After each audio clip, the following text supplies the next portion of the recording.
പിതാവിന്റെയും പുത്രന്റെയും പരിശുദ്ധാത്മാവിന്റെ നാമത്തിൽ. അമ്മേ പരിശുദ്ധമ്മേ, അമ്മേ പരിശുദ്ധമ്മേ, ദൈവമാതാവേ, കൃപാസനത്തിലൂടെ ഞങ്ങൾക്കും ഞങ്ങളുടെ ദേശത്തിനും അമ്മ മധ്യസ്ഥം തേടി തന്ന എല്ലാ അനുഗ്രഹങ്ങൾക്കും കൃപകൾക്കും ഞങ്ങളിപ്പോൾ ഹൃദയം നിറഞ്ഞ നന്ദി പറയുന്നു. അമ്മേ പരിശുദ്ധമ്മേ, ദൈവമാതാവേ, 2004 ഡിസംബർ 7 തീയതി ഉച്ചകഴിഞ്ഞ് 2:30 കൃപാസനത്തിൽ സംഭവിച്ച അമ്മയുടെ പ്രത്യക്ഷപ്പെടലിനെ കുറിച്ച് തിരുസഭയ്ക്ക് സമർപ്പിച്ചിരിക്കുന്ന പഠനരേഖകളുടെ മേൽ സഭാത്മകമായ പഠനം ആരംഭിക്കുവാൻ ഞങ്ങൾ പ്രാർത്ഥിക്കുന്നു. അമ്മേ പരിശുദ്ധമ്മേ, ഭൂസ്വർലോകങ്ങളുടെ രാജ്ഞിയായ അങ്ങേയ്ക്ക് ഭൗമസംരക്ഷണത്തിനായി പ്രപഞ്ചപ്രകൃതിയെ തന്നെ തിരുസഭ പ്രതിഷ്ഠിക്കുവാൻ ഈ പ്രത്യക്ഷീകരണം വഴി ഇടയാക്കണമേ. പരിശുദ്ധ അമ്മേ, ജപമാല മാതാവേ, സകല കൃപാസനത്തോടും ചേർത്ത് ഞങ്ങളിപ്പോൾ പ്രാർത്ഥിക്കുന്ന ഈ കുടുംബത്തിന്റെ പ്രത്യേക നിയോഗവും. മക്കളെ,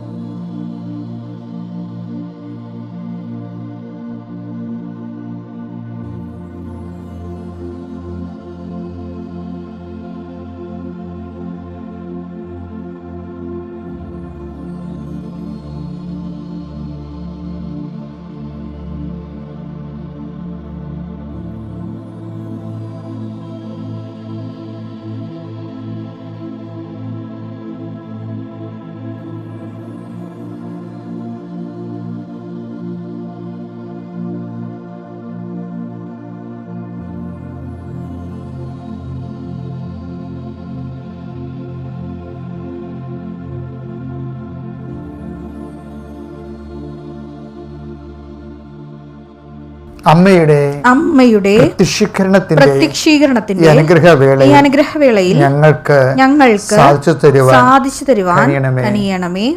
ആമേൻ. വിശ്വാസ പ്രമാണം. സർവശക്തനായ പിതാവും ആകാശത്തിന്റെയും ഭൂമിയുടെയും സൃഷ്ടാവുമായ ദൈവത്തിൽ ഞാൻ വിശ്വസിക്കുന്നു. അവിടുത്തെ ഏകപുത്രനും ഞങ്ങളുടെ കർത്താവുമായ ഈശോ മിശിഹായിലും ഞാൻ വിശ്വസിക്കുന്നു. ഈ പുത്രൻ പരിശുദ്ധാത്മാവിനാൽ ഗർഭസ്ഥനായി കന്യകാമറിയത്തിൽ നിന്ന് പിറന്ന് പൊന്തിയോസ് പീലാത്തോസിന്റെ കാലത്ത് പീഡകൾ സഹിച്ച് കുരിശിൽ തറയ്ക്കപ്പെട്ട് മരിച്ച് അടക്കപ്പെട്ട് പാതാളങ്ങളിൽ ഇറങ്ങി മരിച്ചവരുടെ ഇടയിൽ നിന്ന് 3-ാം നാൾ ഉയർത്ത് സ്വർഗത്തിലേക്ക് എഴുന്നള്ളി സർവശക്തിയുള്ള പിതാവായ ദൈവത്തിന്റെ വലതുഭാഗത്തിരിക്കുന്നു. അവിടെ നിന്ന് ജീവിക്കുന്നവരെയും മരിച്ചവരെയും വിധിക്കുവാൻ വരുമെന്നും ഞാൻ വിശ്വസിക്കുന്നു. പരിശുദ്ധാത്മാവിലും ഞാൻ വിശ്വസിക്കുന്നു. വിശുദ്ധ കത്തോലിക്കാ സഭയിലും പുണ്യവാന്മാരുടെ ഐക്യത്തിലും പാപങ്ങളുടെ മോചനത്തിലും ശരീരത്തിന്റെ ഉയർപ്പിലും നിത്യമായ ജീവിതത്തിലും ഞാൻ വിശ്വസിക്കുന്നു. ആമേൻ. ഞങ്ങളുടെ പിതാവേ, അങ്ങയുടെ നാമം പൂജിതമാകണമേ. അങ്ങയുടെ രാജ്യം വരണമേ. അങ്ങയുടെ തിരുമനസ് സ്വർഗത്തിലെ പോലെ ഭൂമിയിലും ആകണമേ. അന്നു വേണ്ടുന്ന ആഹാരം ഇന്ന് ഞങ്ങൾക്ക് തരണമേ. ഞങ്ങളോട് തെറ്റ് ചെയ്യുന്നവരോട് ഞങ്ങൾ ക്ഷമിക്കുന്നത് പോലെ ഞങ്ങളുടെ തെറ്റുകൾ ഞങ്ങളോടും ക്ഷമിക്കണമേ. ഞങ്ങളെ പ്രലോഭനത്തിൽ ഉൾപ്പെടുത്തരുതേ, തിന്മയിൽ ഞങ്ങൾ രക്ഷിക്കണമേ. ആമേൻ. കർത്താവ് അങ്ങയുടെ കൂടെ സ്ത്രീകളിൽ അങ്ങ് അനുഗ്രഹിക്കപ്പെട്ടവളാകുന്നു. അങ്ങയുടെ ഉദരത്തിൻ ഫലമായ ഈശോ അനുഗ്രഹിക്കപ്പെട്ടവനാകുന്നു. പരിശുദ്ധ മറിയമേ, തമ്പുരാന്റെ അമ്മേ, പാപികളായ ഞങ്ങൾക്ക് വേണ്ടി ഇപ്പോഴും ഞങ്ങളുടെ മരണസമയത്തും തമ്പുരാനോട് അപേക്ഷിക്കണമേ. ആമേൻ. നമുക്ക് പ്രാർത്ഥിക്കാം. എൻ്റെ പ്രിയപ്പെട്ടവരെ, കർത്താവിന്റെ ഉയർത്തെഴുന്നേറ്റ തിരുമുറവാർന്ന വിജയത്തിൻ്റെ വലത്തുക്കരം അങ്ങ് നീട്ടണമെന്ന് പ്രാർത്ഥിക്കുന്നു. ആദിമസഭയിൽ എന്നതുപോലെ ഞാൻ പ്രാർത്ഥിക്കുന്നു. അപ്പോൾ അങ്ങേ പുത്രൻ യേശുക്രിസ്തുവിന്റെ നാമത്തിലെ അടയാളങ്ങളെ കാണിക്കണമെന്ന് പ്രാർത്ഥിക്കുന്നു. 39 വർഷം ഞാൻ അർപ്പിച്ച കൃപാന്റെ യോഗ്യതയാൽ കൃപാസ്ഥാനത്താരെ ജീവനോടെ പ്രത്യക്ഷപ്പെട്ട പരിശുദ്ധ അമ്മയുടെ മാധ്യസ്ഥതയിൽ നടന്നിട്ടുള്ള ആയിരക്കണക്കിന് ആരാധന ശക്തിയാൽ ഞാൻ ഈ പ്രാർത്ഥനയിൽ പങ്കെടുക്കുന്ന ഓരോ കുടുംബങ്ങളെയും ആശീർവദിക്കുന്നു. കർത്താവെ, മനസ്സിൽ നുറങ്ങിയിരിക്കുന്നവരാണെന്നും കൃപാസനത്തിൻ്റെ പ്രാർത്ഥനയിൽ അങ്ങൻ്റെ സന്നിധി കൊണ്ടുവന്ന് തരണത്. ഞാൻ അവർക്കെല്ലാം വേണ്ടി മോസസിനെ പോലെ, അബ്രാഹത്തിനെ പോലെ, ഇസഹാക്കിനെ പോലെ, കർത്താവ് അതിനേക്കാൾ ഉപരി ജോഷുവയെപ്പോലെയും പ്രവാചകന്മാരെ പോലെയും അങ്ങയുടെ മക്കൾക്ക് വേണ്ടി മധ്യസ്ഥം വഹിക്കുന്ന കർത്താവെ, കൃപാസനത്തിൻ്റെ കർത്താവ് 40ഓളം വർഷം വരുന്ന എല്ലാ സുവിശേഷ വേലകളെയും നീ ഓർക്കണം. കടലിലെ കൺവെൻഷൻ നീ ഓർക്കണം. അതിനുവേണ്ടി ചിന്തിയ എല്ലാ വ്യർപ്പ തുള്ളികളെ നീ അനുസ്മരിക്കണം. 10,000-കണക്കിന് ജപമാലകളെ നീ ആശീർവദിക്കുക, നീ ഓർക്കണം. അതെല്ലാം ഓർത്തുകൊണ്ട് അങ്ങ് ഞങ്ങളിലൂടെ ചെയ്യാൻ ആഗ്രഹിക്കുകയും ചെയ്ത് പൂർത്തിയാക്കുകയും ചെയ്തുകൊണ്ടിരിക്കുന്നതും ചെയ്യുന്ന എല്ലാ നന്മ പ്രവർത്തികളും ഓർത്തുകൊണ്ട് ഈ പ്രാർത്ഥനയിൽ പങ്കെടുക്കുന്ന ഓരോ മക്കളുടെ മേലും കുടുംബത്തിൻ്റെ മേലും അങ്ങ് ശക്തി ഒഴുക്കണമേ കർത്താവേ. ഈ കുടുംബത്തിൽ പാർക്കണതിൻ്റെ ശാപം ഇവിടുന്ന് എവിടെയെങ്കിലും പോയി രക്ഷപ്പെട്ടാൽ മതി എന്ന് വിചാരിക്കുന്ന മക്കളുണ്ട് ഈശോയെ. അവർക്ക് ജീവിക്കാനോ അവർക്ക് അതുപോലെ മറ്റുള്ള മനുഷ്യരുടെ മുമ്പിൽ സന്തോഷത്തോടെ കഴിയാനോ ഒരു മാർഗം കാണാതെ എന്ത് ചെയ്യും അമ്മ എന്ന്, എന്ത് ചെയ്യും അപ്പ എന്ന് അങ്ങോട്ടും ഇങ്ങോട്ടും ചോദിച്ചുകൊണ്ട് വിഷമിക്കുന്ന മക്കളുടെ ഈശോ, വളരെ ഭാരപ്പെടുന്നുണ്ട് ഈശോയെ. ഈശോയെ പ്രാർത്ഥനയ്ക്ക് പോലും ഒരു ഗതിയും പരഗതിയും ഇല്ലാതെ, പണത്തിനല്ല, പ്രാർത്ഥിക്കാൻ പോലും അറിയത്തില്ല, അതിൻ്റെ മനസ്സ് ഇടിഞ്ഞിരിക്കണ, എന്ത് പ്രാർത്ഥിക്കണമെന്ന് അറിയത്തില്ല, പ്രാർത്ഥിച്ച ദൈവം കേൾക്കുമെന്ന് അറിയത്തില്ല, പ്രാർത്ഥിച്ചിട്ട് കാര്യമുണ്ടോ എന്ന് അറിയത്തില്ല. ഇങ്ങനെ പലതുകൊണ്ടും ശരീരം മൊത്തം തളർന്ന്, മനസ്സ് തളർന്ന്, ചിന്തകൾ തളർന്ന് ഉറങ്ങുമ്പോൾ എന്തിനാണ് ഇനി എഴുന്നേൽക്കണത്, ഇങ്ങനെ തന്നെ കിടന്ന് മരിച്ചു പോയെങ്കിലെന്ന് ഓർത്തിട്ട് വളരെ നിരാശപ്പെടുന്ന മക്കളുണ്ട് ഈശോയെ. അവരെല്ലാം ആ കുഴിമാടത്തുനിന്ന് നീ ഉയർത്തുന്നതുപോലെ ഈ ഒറ്റ പ്രാർത്ഥനയോട് ഉയർത്തുന്നിരിക്കാൻ നിനക്ക് കഴിയും കർത്താവേ. കർത്താവെ, ഓരോ കർത്താവെ, ഓരോ കുഴിമാടത്തിൻ്റെ മുമ്പിലും കർത്താവെ, ഓരോ കുടുംബം ആശ മരിച്ചുപോയി, അതുപോലെ തന്നെ പ്രത്യാശ മരിച്ചുപോയി, കുടുംബത്തിലെ പ്രിയപ്പെട്ടവരും കൂടപ്പിറപ്പുമാരും കഴിഞ്ഞ വർഷം ഉണ്ടായിരുന്നവർ ഇന്നില്ല എങ്കിലും അവരെ എല്ലാം കൊണ്ട് കർത്താവ് ചില സമയത്ത് മനസ്സ് ഓർക്കുമ്പോൾ മനസ്സ് വല്ലാണ്ട് അങ്ങനെ വിങ്ങിപ്പോകും കർത്താവെ. അങ്ങനെയുള്ള ഒത്തിരി കുടുംബങ്ങളുണ്ട് ഈശോയെ. അവരെല്ലാം നീ സ്പർശിക്കണം. കഴിഞ്ഞ കൊല്ലം ഈസ്റ്റർ ഉണ്ടായിരുന്നവർ ഇന്ന് ഇല്ലല്ലോ എന്ന് ഓർത്തിട്ട് സങ്കടം സഹിക്കവയ്യാതെ ഈസ്റ്റർ പോലും ഇങ്ങനെ കണ്ണീര് മുങ്ങുന്നവരുണ്ട് ഈശോയെ. അവരെ നീ പ്രത്യേകം ഏറ്റെടുക്കണമെന്ന് പ്രാർത്ഥിക്കുന്നു. ആ കുടുംബങ്ങളെല്ലാം ഇന്ന് അനുഭവിക്കുന്ന പ്രത്യേക സങ്കടങ്ങൾ, സാമ്പത്തികമായും തൊഴിൽപരമായാലും അതുപോലെ തന്നെ മറ്റു തരത്തിലുള്ള, ചിലർ മരിച്ചു കഴിഞ്ഞാൽ പിന്നെ ചിലർ പണ്ടുണ്ടായിരുന്ന ഒത്തിരി പേര് കയറി ഇറങ്ങുന്ന വീടുകളായിരുന്നു, ഒത്തിരി പേര് സന്ധിക്കുന്ന വീടുകളായിരുന്നു.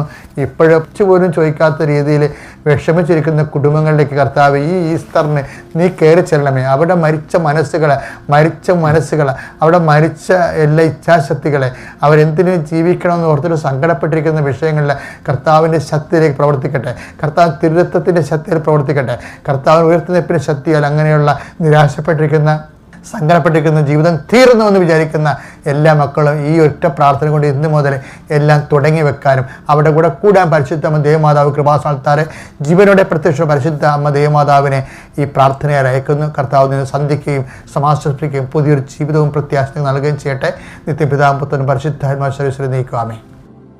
എൻ്റെ പ്രിയപ്പെട്ടവരെ, ഇന്ന് കർത്താവിൻ്റെ തിരുവുത്ഥാന ദിവസമാണ്. ഞാൻ ചില സമയത്തൊക്കെ എനിക്ക് ഈ കല്ലറകളൊക്കെ ഭയങ്കര ഇഷ്ടമുള്ള ആളാണ്. കല്ലറ വെച്ച് കഴിഞ്ഞാൽ പുരാതന കല്ലറ കിടക്കില്ലേ, ഞാൻ പോയ കുറേ കല്ലറകളൊക്കെ ഉണ്ട്. അതായത് ഗാന്ധി ഡൽഹിയിൽ പോയപ്പോൾ 2 പ്രാവശ്യം മഹാത്മാഗാന്ധിയുടെ കല്ലറയിൽ പോയായിരുന്നു. അതുപോലെ തന്നെ ഈ വാസ്കോഡി ഗാമയിലെ അദ്ദേഹം കടലിലാണ് മരിച്ചെങ്കിലും അടക്കിയത് കൊച്ചിയിലായിരുന്നു, സെൻറ്റ് ആൻഡ്രീസ് ചാപ്പലിലെ. പിന്നെ അവിടെ അദ്ദേഹത്തിൻ്റെ അസ്ഥികളൊക്കെ പിന്നെ പോർട്ടുഗലിലേക്ക് കൊണ്ടുപോയിട്ടുണ്ട്. പക്ഷെ ആ കല്ലറയിലും എഴുതി വെച്ചിട്ടുണ്ട്. എന്താ സംഭവം? ഇവരെല്ലാം എഴുതി, ഇപ്പം ഗാന്ധിയുടെ കല്ലറ എഴുതി വെച്ചിരിക്കണത് എന്താ? ഹെറാം. മഹാത്മാഗാന്ധി വെടികൊള്ളണ സമയത്ത് പറയണം, ഓ ദൈവമേ ഹെറാം, ഓ ദൈവമേ എന്നാണ് എഴുതിയിരിക്കണേ. വാസ്കോഡി ഗാമയുടെ കല്ലറ എഴുതി വെച്ചിരിക്കുന്നത് here lies Vasco da Gama buried at sea എന്നാണ്. അത് ഞാൻ ഇപ്പോഴും ഓർക്കുന്നുണ്ട്. ഞാനിവിടെ 10-20 കൊല്ലം പറഞ്ഞു ബരീഡ് അറ്റ് സീ എന്ന്. കടലിലാണ് കപ്പലോട്ടക്കാരെയൊക്കെ അടക്കണത്. കപ്പലിൽ വീണ് മരിക്കുകയോ അപ്പോൾ പിന്നീട് അസ്ഥികൾ കണ്ടെടുത്ത് അടക്കുകയോ അങ്ങനെയൊക്കെ പരിപാടിയാണ്. പക്ഷേ എഴുതി വെച്ചിരിക്കുന്നത് ബരീഡ് അറ്റ് സീ എന്നാണ്. കല്ലറയിൽ ഈ നെപ്പോളിയൻ കല്ലറ ഞാൻ പോയിട്ടില്ല, പക്ഷേ ഞാൻ ചരിത്ര പുസ്തകം വായിച്ചിട്ടുണ്ട്. നെപ്പോളിയൻ ഈ ലോകത്ത് മുഴുവനും ഇങ്ങനെ കുടക്കീഴിൽ ഒതുക്കിയൊരു ചക്രവർത്തിയായിരുന്നു നെപ്പോളിയൻ. അദ്ദേഹത്തിൻ്റെ കല്ലറയിൽ എഴുതി വെച്ചിരിക്കുന്ന ഹിച്ചാക്കത്ത് നെപ്പോളിയൻ ബോണപ്പാർട്ട്. നെപ്പോളിയൻ ബോണപ്പാർട്ട് അയാൾ ഹിച്ചാക്കത്ത് here lies, he died here lies, മരിച്ച് ഇവിടെ അടക്കപ്പെട്ടിരിക്കുന്നു. അതുപോലെ നമ്മുടെ ഈശോൻ്റെ കല്ലറയിൽ പോകുമ്പോൾ, ഈശോൻ്റെ കല്ലറയിൽ ഞാൻ ഇസ്രയേലിൽ 2 പ്രാവശ്യം പോയിട്ടുണ്ട്. അപ്പോൾ എഴുതി വെച്ചിരിക്കുന്നതെല്ലാം എന്താണ്? He's not here, he's risen. ഭയങ്കര വ്യത്യാസമാണ് അതിൽ. അവനിവിടെ ഇല്ല, അവൻ ഉയർത്തെഴുന്നേറ്റ് വന്ന്. അപ്പം അതാണ് ഈശോയുടെ മരണവും ഉത്ഥാനവും മറ്റു മനുഷ്യരുടെ മരണവും തമ്മിലുള്ള വ്യത്യാസം. അതായത് ഈ ക്രൈസ്തവ സഭ തന്നെ നിലനിൽക്കുന്നത് കർത്താവിൻ്റെ മരണത്തിലല്ല, പിന്നെന്താണ് വിശ്വസിക്കണത്? മരണം നമ്മൾ പ്രഖ്യാപിക്കുകയാണ് ചെയ്യണത്. നമ്മൾ വിശ്വസിക്കണത് എന്താണ്? കർത്താവിൻ്റെ ഉയർത്തുന്നതിലാണ് വിശ്വസിക്കണം. അപ്പോൾ വിശ്വാസം എന്താ? ഇപ്പം ഈ മുതിർന്ന ആൾക്കാരെ ഞാൻ ജ്ഞാനസ്നാനപ്പെടുത്തിയിട്ടുണ്ടേ. കാര്യം ഭയങ്കര 10-50 വയസ്സുള്ള ആൾക്കാർ ജ്ഞാനസ്നാനപ്പെടുത്തിയിട്ടുണ്ട്. അപ്പോൾ ചില പള്ളികളിലൊക്കെ ചെല്ലുമ്പോൾ അങ്ങനെ വരും, അങ്ങനെ സിറ്റുവേഷൻസ് വരും.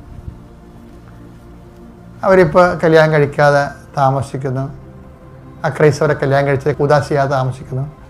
അപ്പോൾ പിന്നെ അവരെ കൂദാശ ചെയ്യണമെന്നുണ്ടെങ്കിൽ, അവർ മാനസാന്തരപ്പെട്ട് അവർ കൂദാശ ചെയ്യണമെന്നുണ്ടെങ്കിൽ അവരാദ്യം ജ്ഞാനസ്നാനപ്പെടുത്തണം. അപ്പോൾ ഈ 50 വയസ്സുകാരനെ വിളിച്ച് ജ്ഞാനസ്നാനപ്പെടുത്തും. അപ്പോൾ അവർക്ക് വേണ്ട വേറെ പുസ്തകമാണ് കിടക്കുന്നത്. ആ പുസ്തകത്തിൽ അവരോട് നമ്മളൊരു ചോദ്യം ചോദിക്കും, നിങ്ങൾ സഭയിൽ നിന്ന് എന്ത് ആവശ്യപ്പെടുന്നു? അപ്പോൾ അതിൻ്റെ ഉത്തരം താഴെ ഉണ്ട്, അത് നമ്മളവരെ പഠിപ്പിക്കും. എന്താ സഭയിൽ നിന്ന് ആവശ്യപ്പെടുന്നത്? വിശ്വാസം. സഭയിൽ നിന്ന് ഒരു വ്യക്തി, ഒരു മനുഷ്യന് ആവശ്യപ്പെടുന്ന ഏറ്റവും വലിയ അമൂല്യ വസ്തു എന്താണ്? വിശ്വാസമാണ്. അപ്പോൾ സഭ വീണ്ടും അത് പറഞ്ഞു കഴിയുമ്പോൾ രണ്ടാമത്തെ ചോദ്യം ചോദിക്കും, എന്താണ്? വിശ്വാസം നിങ്ങൾക്ക് എന്ത് തരുന്നു? അപ്പോൾ അവർ പറയും, വിശ്വാസം ഞങ്ങൾക്ക് നിത്യജീവൻ തരുന്നു. അതാണ് സഭ. അപ്പോൾ സഭ നമുക്ക് എന്ത് തരുന്നു? സഭ നമുക്ക് നിത്യജീവൻ തരുന്നു. നിത്യജീവൻ എന്തിൽ വിശ്വസിക്കുമ്പോഴാണ്? കർത്താവിൻ്റെ തിരുവുത്ഥാനത്തെ വിശ്വസിക്കുമ്പോഴാണ്. അപ്പോൾ കേവലമായിട്ട് ഒരു വ്യക്തി ക്രിസ്തു എൻ്റെ പാപത്തിന് പരിഹാരമായിട്ട് എനിക്ക് പകരക്കാരനെ മരിച്ചു, ദൈവം അവൻ ഉയർത്തെഴുന്നേൽപ്പിച്ചു ഞാൻ വിശ്വസിക്കുമ്പോൾ ഒരു സംവിധാനമില്ലെങ്കിലും അവൻ രക്ഷ പ്രാപിക്കും. സംവിധാനങ്ങളൊക്കെ എല്ലാം അവൻ്റെ കൃപയിൽ അടിക്കടി വളരാൻ വേണ്ടി ദൈവം സൃഷ്ടിച്ചിരിക്കുന്ന സഭകളാണ്, പ്രത്യേകിച്ച് തിരുസഭ. അപ്പോൾ അതുകൊണ്ട് തന്നെ വിശ്വസിച്ച് നിത്യരക്ഷ പ്രാപിക്കുന്നതിന് ക്രിസ്തു എൻ്റെ പകരക്കാരായി മരിച്ചു, എൻ്റെ പാപത്തിൻ്റെ പരിഹാരം ചെയ്തവനാണെന്ന് വിശ്വസിച്ചു, അവൻ പരമപിതാവിനെ ഉയർത്തെഴുന്നേൽപ്പിച്ചു, അവൻ്റെ ഉയർപ്പിൽ ഞാൻ വിശ്വസിക്കുന്നു എന്ന് പറഞ്ഞാൽ ഈശോ എന്താ പറഞ്ഞത്? ഞാൻ പുനരുത്ഥാനം ജീവനുമാകുന്നു, എന്നിൽ വിശ്വസിക്കുന്നവൻ മരിച്ചാലും ജീവിക്കും. യോഹന്നാൻ 11:25. യേശു അവളോട് പറഞ്ഞു, ഞാനാണ് പുനരുത്ഥാനവും ജീവനും. എന്നിൽ വിശ്വസിക്കുന്നവൻ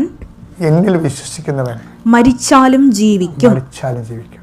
അപ്പോൾ നമ്മൾ മരിച്ചു പോയാലും നിത്യമായിട്ട് ആത്മാവ് നിത്യതയെ ദൈവത്തിൻ്റെ കൂടെ വിരാജിക്കണതും നിത്യതയെ വിലയം പ്രാപിക്കണ ഒറ്റ കാര്യത്തിലാണ്. എന്താണ്? കർത്താവിൽ വിശ്വസിക്കുന്നവൻ. കർത്താവിൽ എന്താണ് വിശ്വസിക്കേണ്ടത്? കർത്താവ് സാമൂഹ്യ പ്രവർത്തനമാണെന്ന് വിശ്വസിച്ചാൽ പറഞ്ഞ ഫലം ഉണ്ടാകത്തില്ല. കർത്താവ് വിപ്ലവകാരികളെ കുറേ അണ്ണന്മാർ വിശ്വസിക്കുന്നത് അതല്ല. ക്രിസ്തു ദൈവപുത്രനായ മിശിഹയാണ്. അവൻ എനിക്ക് പകരക്കാരൻ എൻ്റെ പാപത്തിന് പരിഹാരം ചെയ്തിട്ട് പരിഹാരമായിട്ട് മരിച്ചവനാണ്. അവനെ പരമപിതാവ് ഉയർത്തെഴുന്നേൽപ്പിച്ചു. ആ ഉയർപ്പിൽ ഞാൻ വിശ്വസിക്കുന്നു. പക്ഷെ ഉയർപ്പിൽ വിശ്വസിക്കുമ്പോൾ എന്താ ചെയ്യണത്? അവയ്ക്ക് നിങ്ങളാണല്ലോ സാക്ഷികൾ. അത് നമുക്ക് നാളെ കാണാം.